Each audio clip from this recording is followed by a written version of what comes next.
They were wonderful years.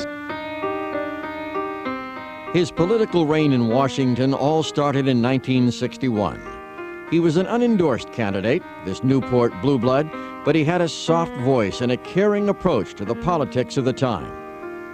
43-year-old Claiborne Pell had already served in the Coast Guard, but that hitch would pale in comparison to the 35 years ahead. I used to be We talked in the study of his home hard by the ocean in Newport. What do you feel was the thing that you accomplished, or the biggest thing you accomplished while in the Senate? I think some of the arms control measures, particularly the treaty saying no weapons of mass destruction, nuclear weapons, on the seabed floor. This is an unknown treaty, but it came out of my recommendations, and I think it can have a long-term effect from the viewpoint of an impact on people. I think the Pell Grants, 54 million Pell Grants have been given out, and it's permitted many youngsters to finish college or have more education than would otherwise be the case.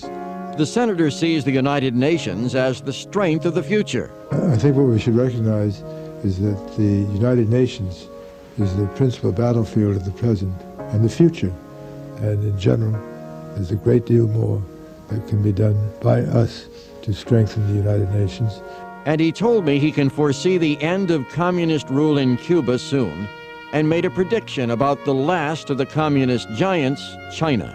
I would say that China is, the people there are too intelligent to permit the communist system to dominate them for an overly long period of time. Maybe not in my lifetime, but in your lifetime, I would predict that communism will no longer be biting at China. Tomorrow night, the Kennedy years, and the senator's gratitude to Rhode Island voters as we continue our salute to the senator. You travel the world all these years. Senator Pell's 6 terms in Washington has led him to every corner of the world and consultations with many world leaders.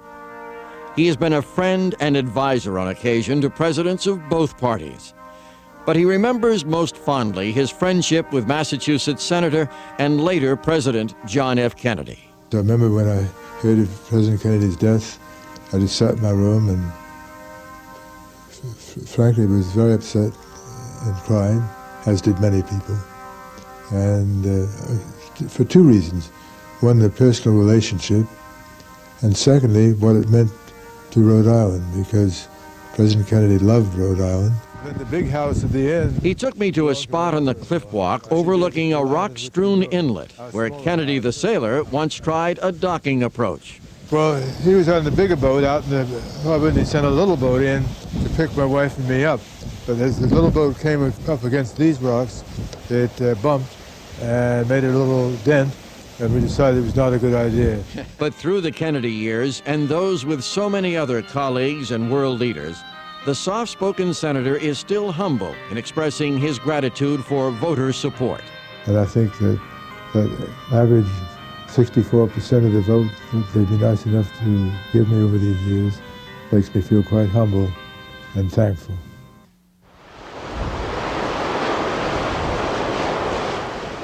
Senator Pell and his wife Nuella always found their home by the ocean in Newport to be a haven.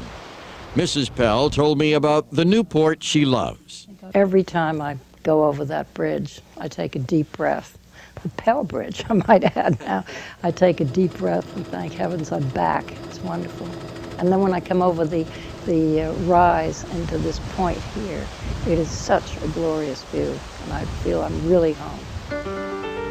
As chairman of the Senate Foreign Relations Committee and other congressional assignments, the senator traveled the world over, and many times with his wife by his side.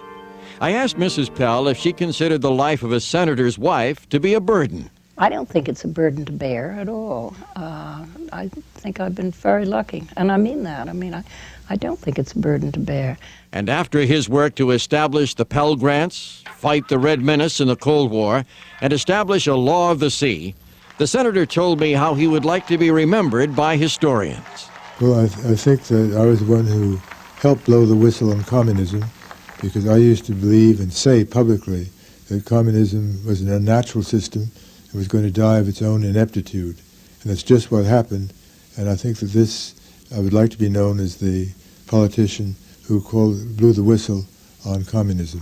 His Senate career over this January, and content with the choice of Jack Reed as his successor, Senator Pell now moves from the position of Rhode Island's senior senator to its elder statesman. Although he says his daily jogging and walking has turned to shuffling along the Cliff Walk, he still retains his desire to serve his state and fellow Rhode Islanders in whatever role he or they may choose. I look forward to being useful in some way in public life.